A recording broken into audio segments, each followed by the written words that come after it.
Have you ever felt the echo of missed chances, the silence where the sound of celebration should ring out? That's the sting of lost opportunities due to the inability to truly connect, to resonate with potential clients, to communicate the true value that you bring to the table with passion and precision. And the truth?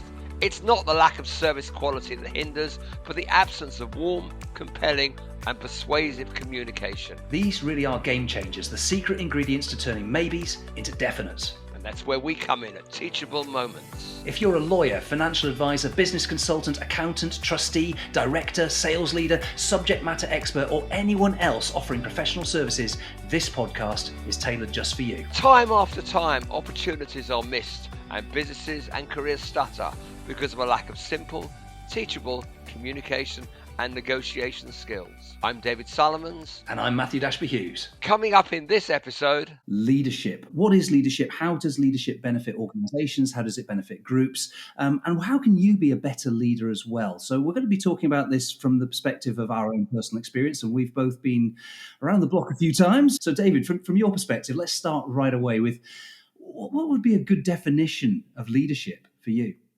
I don't know what a definition of leadership is, but the difference for me between leading and managing is that when you're managing an existing process. You're simply, if you like, incremental changes. You're managing a team, you're managing an existing process. Leading is, I think the art of leading, you need to have a vision.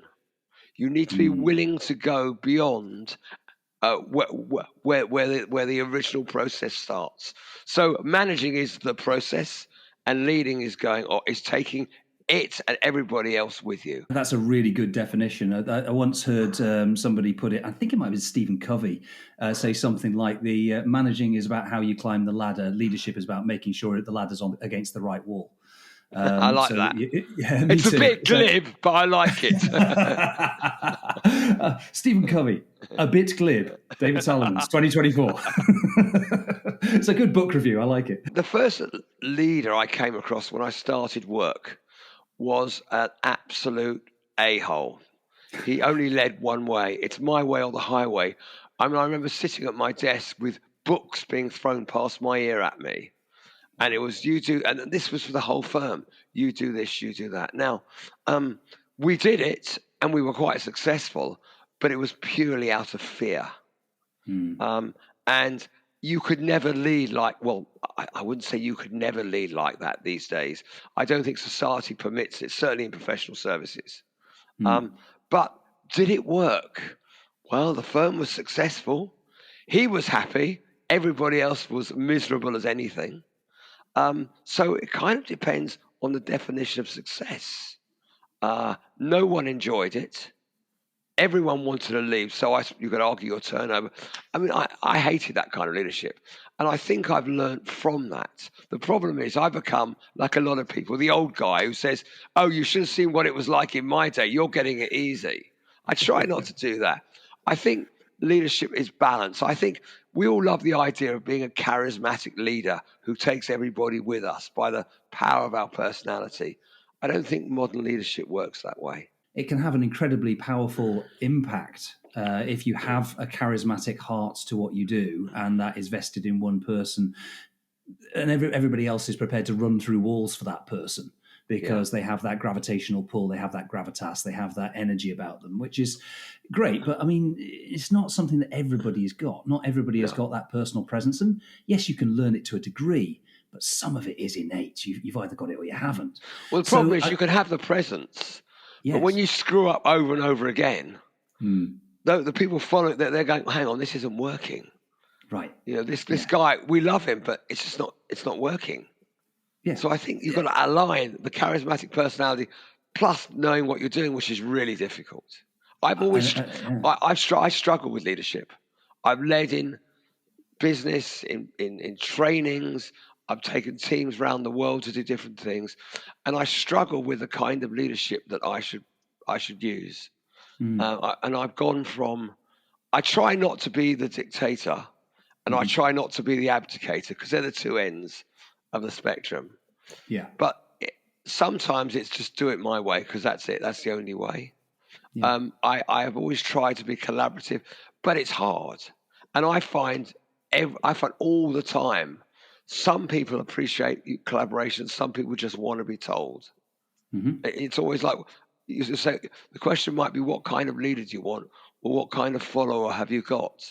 I think that's really, really good observation. Everybody is at a different position in their journey. And frankly, the follower may not always be in exactly the same position depending on where he or she gets to. So when they first start in any given role, if they're learning new tasks, then really a highly directional leadership is probably what they Yeah. need. They need something which is you do this, then you do this, then you do this. Then as they get more confident, then you start to step back on that and you just become more supportive than directional. You become more of a mentor and a coach to help them with their productivity and to help them to self-assess how to get better. And then when they get really good at it, then it's really, you just nudge them. You give them a little suggestion of the direction that they need to go in. And frankly, quite often they're incredibly autonomous because they've been empowered to do that, which the best leaders and certainly the best managers often have a team that's high functioning and very autonomous and able to almost intuitively do things because everybody knows this is how we need to do things around here. But you don't get that from day one. You have to help your team to evolve And into you that. have to ask, how much should you delegate? That just reminds me of a funny conversation I had with a colleague of mine the other day. I mean, you actually know the guy. I'm not going to mention his name on here, but so I brought this sort of senior partner in on a team thing that we were working on to work with a client, and he and I were laughing on the phone, and he said to me, he said, "This is strange, David, because I'm normally the guy who perches on the shoulders of people who are actually doing the work, but I'm doing it now." And I said, "That's even more weird because I'm the guy who perches on the shoulders of people who perches on the shoulders of people who are doing their work." And David, he said, "Don't fall down because it's a long, long way." Yes. Although we were joking, the point was, if you let go of everything too much in leadership, Hmm. it just falls apart. Which is that the kind of leadership, leading from behind, Hmm. that Hmm. leadership. Or for a while, do you know anything about the Tao of leadership? Go on, tell me Which more. is, yeah, well, it's a kind of Eastern philosophy around leadership. It's around following the movement wherever it goes, not actually purposely leading, guiding your people who are working for you in the way that's as a kind of natural way. It's really, really hard to do that. I studied that for a while in an Mm. organization. Everybody got the book and talked about it, and no one did it. Everybody said that's how you do the Tao of leadership, which was actually completely opposite. They were actually directing people. Interesting. It's that kind of leading from behind, but further, Yes. where you're allowing people to find their way and trusting that the way they Hmm. find will be the correct way for the circumstances, which is often not the case. It takes a real level of self awareness and to some extent a degree of extreme confidence to be able to allow people the space to succeed, but also the space to fail, and the parameters in which to do that. And that kind of Tao of leadership you're describing there, that kind of effortless action, the Wu Wei kind of approach, is very, very difficult to do as a leader because it takes a level of sort of self-assuredness and also the ability to be really clear with people what they need to do, and then the space in which to do it, and then really clear afterwards about how. So I always call it tight, loose, tight management. So you give them a really I tight know. brief, loose so that they can actually then breathe and do what they need to do and fail where they need to fail, and then tight in terms of the debrief afterwards, but without necessarily having any negative sometimes career limiting consequences, Yeah, because you need to give them that permission so that they have the bravery to try stuff. And that's a real sort of level of self-confidence for the leader to be able to do that, because ultimately absolutely. he or she typically also has somebody that they answer to. And if the person Yeah. above looks at the team and says, why is your team screwed up? Well, it's on the leader, as it should be in a lot of ways. So yeah, you're right. You can't get too far away from things, but at the same time, you can't be so in the detail that you end up micromanaging, because there's a fine line between accountability and Yeah, micromanagement. and leadership is difficult when you're challenged, when a leader is challenged, and Hmm. how does one deal with that challenge? I think I'm better at it than I ever used to be. I used Interesting. to be, look, just do what I say, trust me, which really doesn't work, but it gets it done. Mm. Um, and but now I find it. I mean, I'll give you an example of one that's actually on my desk now. It's a non-profit thing. I'm running a training, and part of my team, they're helping me put this training together. And there's one guy in there. I hope he's not listening to this. He's a very clever guy, senior guy at a sort of magic or ex-Magic Circle accountancy firm, and he's very, very good on logistics, as you would imagine. And he's built this process that he wants to lead. And I'm looking at him, yeah, the process is okay. Yeah, of course. Yeah, it's great. I'm happy for you to run that.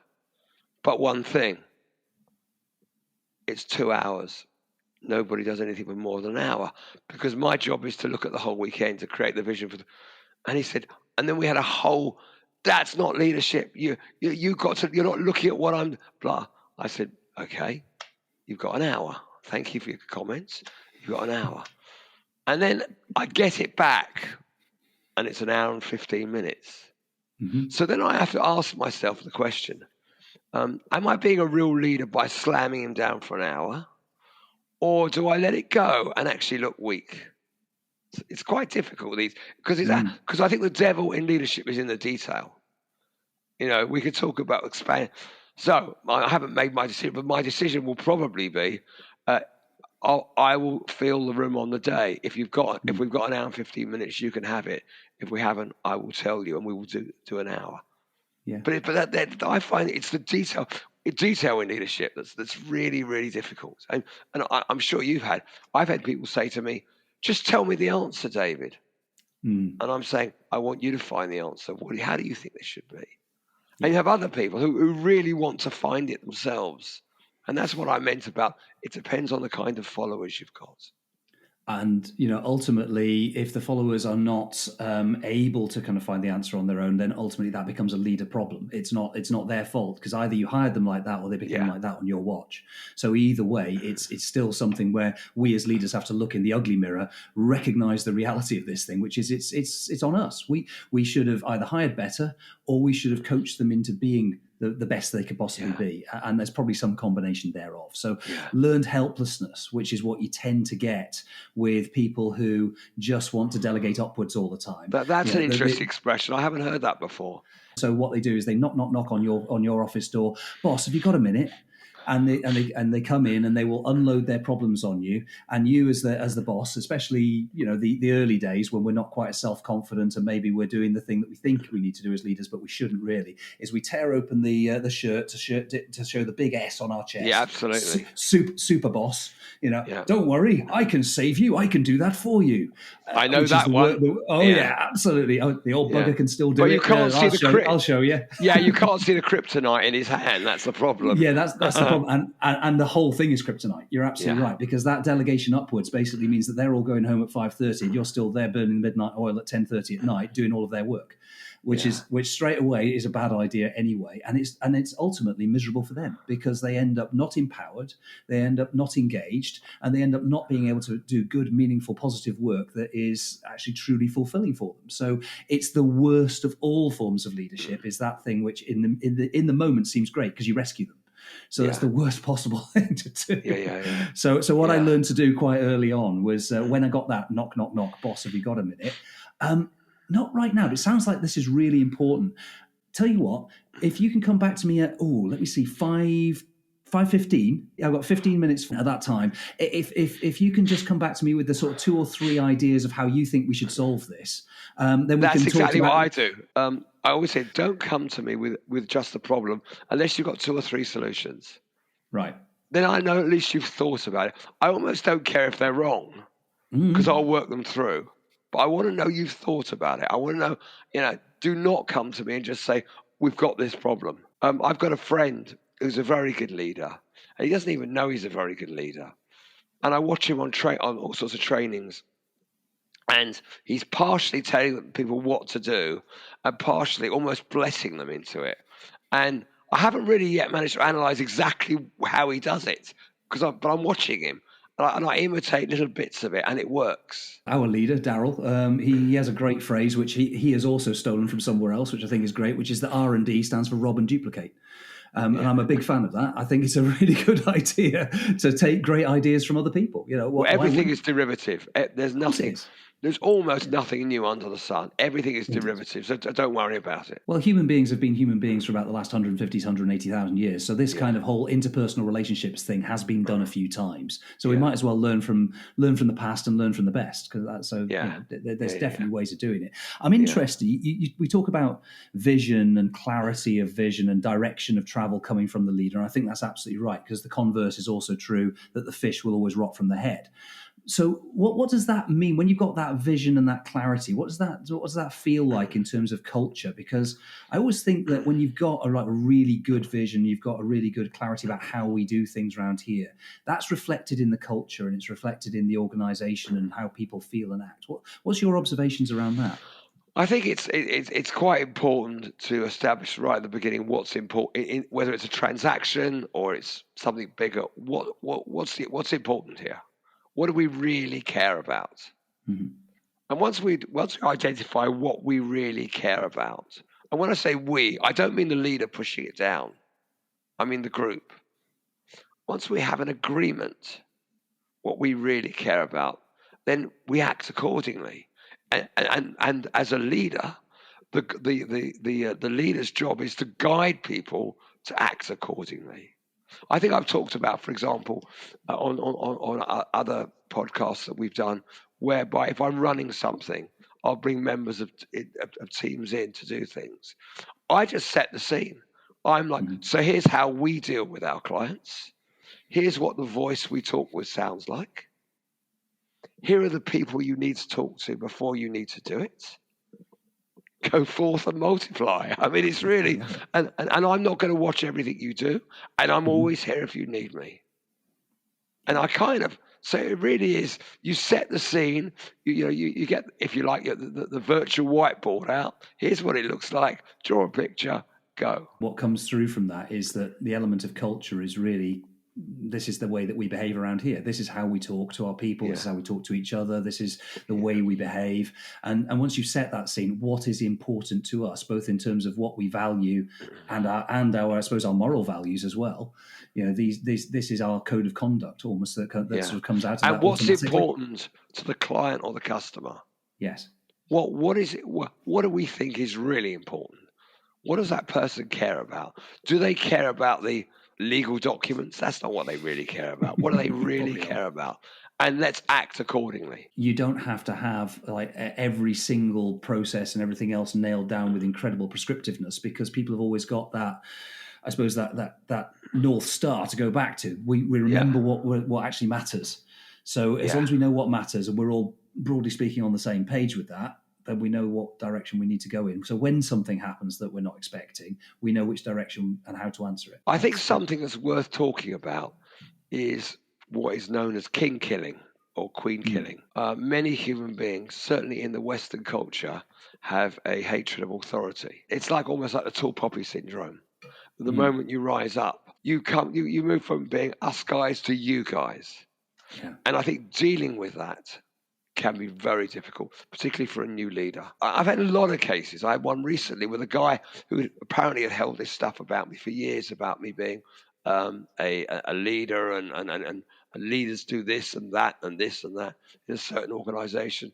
But when we actually talked, and I said, look, I never knew you knew that. I never knew you thought that. And here's what I'm thinking. I think the answer to all this stuff, as it is in mostly in life, is education on both sides. You've got to be generous.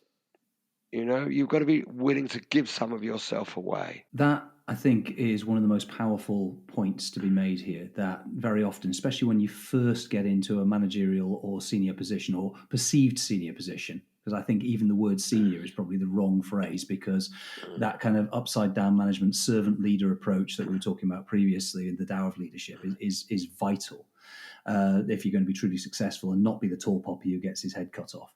I think the key thing is that humility that goes along with, we should certainly have self-confidence, Yeah. but that self-confidence should never inflate our ego to the point where we start to believe our own hype. And being able to have the humility to listen and to genuinely hear and understand the position that other people, particularly people in our teams who rely upon us, actually are adopting, where they maybe are projecting onto us some of their own insecurities and their own beliefs and their own background in maybe having had very bad managers or bad leaders in the past who maybe have left them feeling like they're at the end of a long chain of abuse, which is not a great place to be. But many of us have had bad managers over the years. Yeah. And I know in my early years, I had some very good leaders and very good mentors and some really bad ones.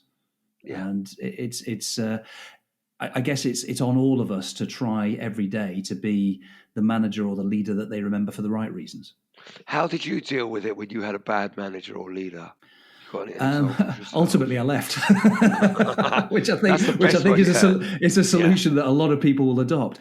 And there's the cliche that people don't leave businesses; they leave managers, and that's probably true. And so when we lose somebody from our team that we'd rather not lose, then we have to look in the mirror and say, what was it that I could or should have done differently? Yeah. And again, that comes back to that humility point, doesn't it? But how did I deal with it in the moment? I suppose there's an element of managing crucial conversations. There's a great book called Crucial Conversations, actually, which talks about this. It was the first management personal development book I ever read, and it was my coach 20 years ago, my first coach 20 years ago. He recommended it to me, and it had just come out at that point. And I reread it last year, and it still stands up. And the interesting thing is the number of things in that book that I adopted that I now think I must have invented them because of course I've been doing it so long. And then I read it. Oh no, I didn't invent that. I actually read it in a book 20 years ago. But it's ever such a good book. And they talk about when you're dealing with a conversation, make sure you're talking about the right thing. Make sure that you're listening, hearing, understanding where they're coming from, listening to the context of it. And they always talk about the sort of CPR of this thing. So when the first time something comes up, talk about the C, which is the content. The second time it comes up, talk about the pattern. And then the third time, talk about the relationship. But make sure you're talking about the right thing each time. Yeah. So make sure as these. That's really interesting, actually. Isn't it? Yeah. That's a real nugget. I love that. I think it's really powerful that because very often in difficult conversations, because emotions run high, you quite often find yourself talking about the wrong thing. You're not actually talking about the stuff that actually matters right now. And ultimately, if it becomes a relationship issue rather than something that's merely a pattern of events or just a one-off event, then we have a bigger problem, which probably means that this is not going to work unless we can come to some mutual understanding based around our shared values. So I think also it's important to know that whilst we all like to be liked, it's not necessary. Be respected. It's so most people are people pleasers, and even those who aren't have an element of it. Where it's a natural. We're apes living in a tribe. It's a natural thing. It's the most powerful. People talk about. Just say yes. The most powerful word is no. A graceful and gracious no, where you don't make the other person feel like you are denying them. Yes. But in fact, they respect you for doing the right thing by setting a boundary, and I think that's a really healthy. That's a great point. Have you got a great example? Because it's difficult. It's a difficult word to say. Have you got an example of how to say no gracefully? Not straight off the top of my head. No, I've said no. There you go. You just did it. I've said no, not gracefully. Yeah. I've said things like, "No, this isn't happening on my watch." That's the end of it. I've had clients who have pushed me to do things, and I've just said, no, we're not doing that. We're not the kind of firm that do that. In the professional services, there are lines, but those lines are actually not that clear. People try and push you as far as they can. Would you just do that? Could you? No. You've got to know where the line is. I don't want you to think that your business is not valuable to me. It is. But it's still no. If you were going to sort of wrap up with 2 or 3 big takeaways around leadership, creating vision, creating culture, giving people that clarity, giving people that space, what would they be? Well, I think the first thing, which we haven't actually used the word the whole time, is being authentic. Is being authentic to yourself, an authentic leader, not someone who's read a book somewhere. So I think if you're an authentic leader, you say, here's what we are trying to achieve. You have to set the road. You have to, point to what the end is, and and now ask, how are we going to do this? And it's got to be a consensus to an extent, but you have the final say. So that comes that whole thing. When you're asking the question in a room, we haven't said this either. When you're asking the group what it thinks, make sure everybody answers before you do. Make sure that everybody else except you.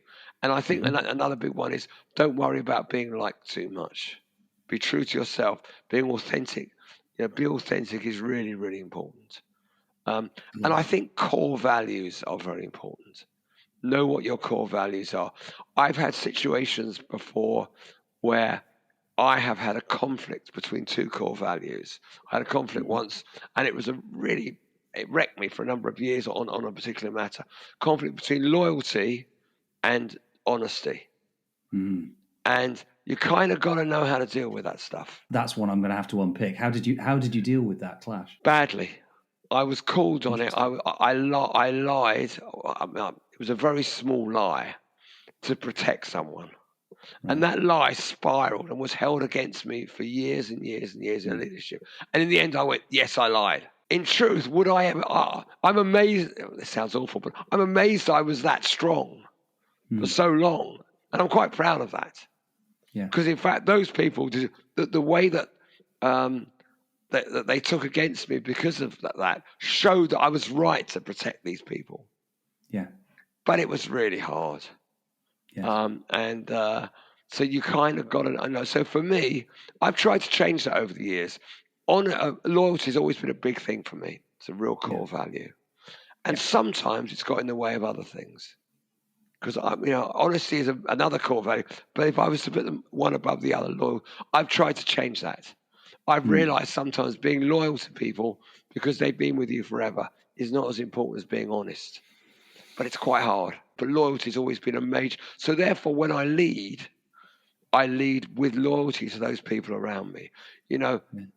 Okay, you keep screwing up, you're going to be out. But by and large, you'll get chances. And I would explain to you what's gone wrong, what you've done wrong, and how you could do it again. I don't think there are many people. Oh gosh, I'm probably wrong here. They'll probably come on here. I don't think there are many people I've left behind in the dirt track without having given a number of chances. Dan Pink has said in one of his books, I forget which one, that the reason we ever have regrets is because we do something that's against one of our core values, and that's where our regrets live. And I think that's a really, really great point. And I love that.